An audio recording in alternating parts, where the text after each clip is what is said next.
Okay, since I've been around forever and a day, I do have some boards that I was making back in the 70s and 80s and 90s that are sort of semi-relevant to my evolution in a sense. So I decided to do a little retro range.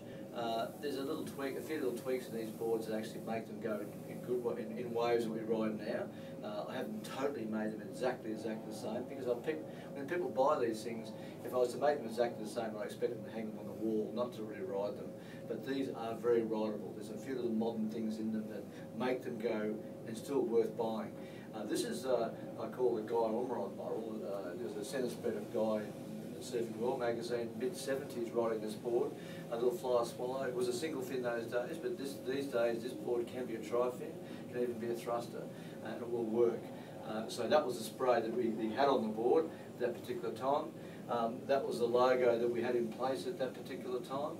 And people know that board pretty well who come from my era. So this is called the Guy Ormerod Fly Swallow, and again, it's a novelty board, but it will surf quite well. Full finish coat polish. You do pay extra for these things, but again, people do, and people appreciate that quality of glass. Okay.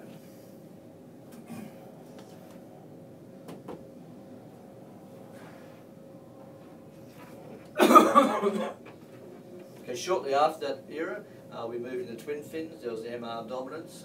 In Queensland, we all decided to move across to twin fins, but with channels, because we were channel mad at the time. And our waves liked channels, and channels actually did stabilise and give a twin fin a little bit more drive and speed. So when we moved into the twin fins, we moved into channel twin fins. And so this is one that was back in the era when I had young Dominic Wybrow, young Zappa.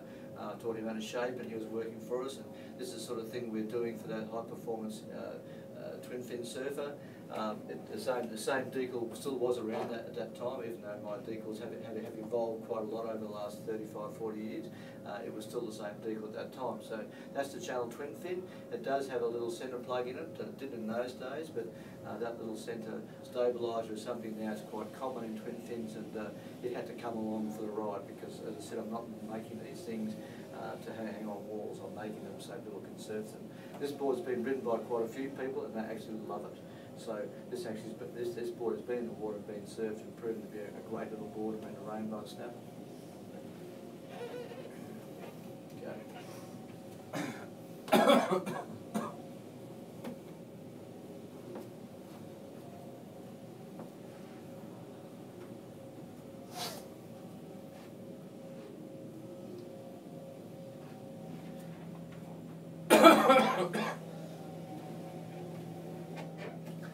Then another 10 years along, we have this era with you see the new PD decal, where I sort of started using the P and the D inverted in certain ways. This board is in the early 70s when the thruster revolution occurred.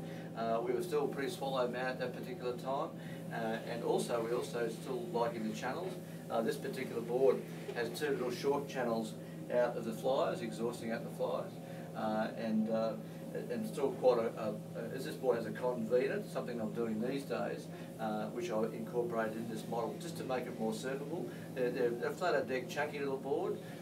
They're not, they're basically a short, good paddling board, and quite high performance. They have the beak like all the boards did in those times. But this is indicative of an era sort of around the 70, 75 of what most of the thrusters look like in Queensland. Since Simon made them in New South Wales, we had our own version of what they should look like, and this is one. Okay.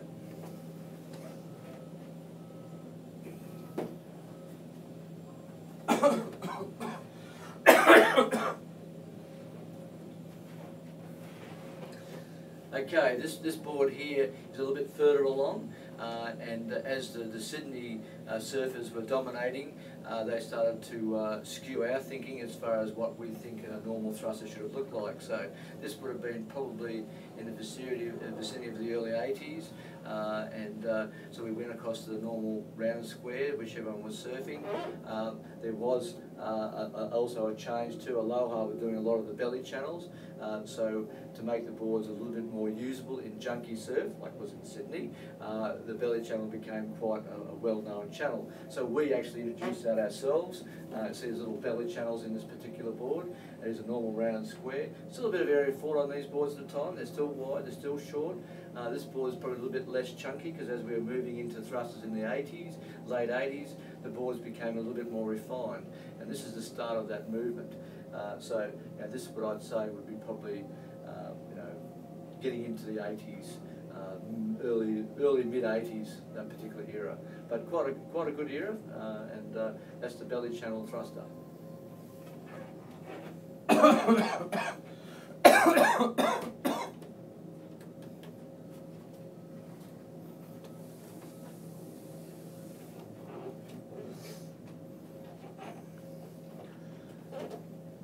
Okay, this is another version of the belly channel thruster. This is something that we evolved with Craig Pitchers, who was one of my surfers at the time. We call this a scat model. Basically, he liked the sort of much more chisely tails. He liked the belly channels, of which we have here as well. Still short, wide, thick with the beak. As I said, this is something that we made quite a few of and did well with scat. So this is again sort of the mid-80s, getting on toward the 90s, probably a little bit earlier than that. But at the moment, that's as far as I've got with this particular range. I'm thinking about a Chappie model soon too. I'm working on that, and it will be what he rode through that period. And I think after that, really, then the retro thing's finished because we're almost only 15 years old. So that's the scat model, and that's the square tail or chisel tail belly channel thruster. Got that scat. Is that scat as in